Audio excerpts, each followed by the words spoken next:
order to be creative, you need to look a little silly. Yeah. If you're not willing to look silly, it's going to be agonizing for you.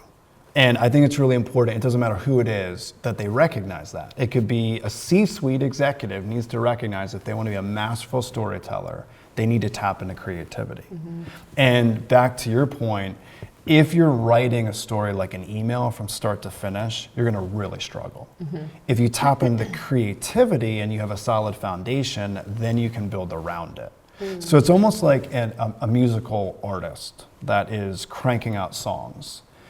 The songs that you see on an album, it's not that they just wrote 10 songs and that's what you're seeing. They've gone through hundreds of songs and they nixed the ones that weren't the top that they put out.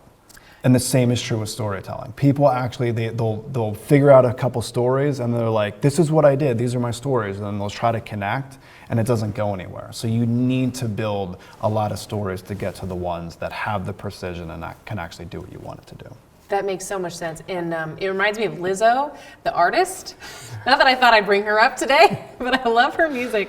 And what made me adore her even more was I was listening to an interview after she won some major award, I think it was a Grammy, and she said this album was many years in the making, but also she wrote over 200 songs and ended up with 12. Wow. So really, I mean, that speaks to a ton of time, getting in there, feeling silly, creating something, and then just distilling it down to the stuff that really, really connects.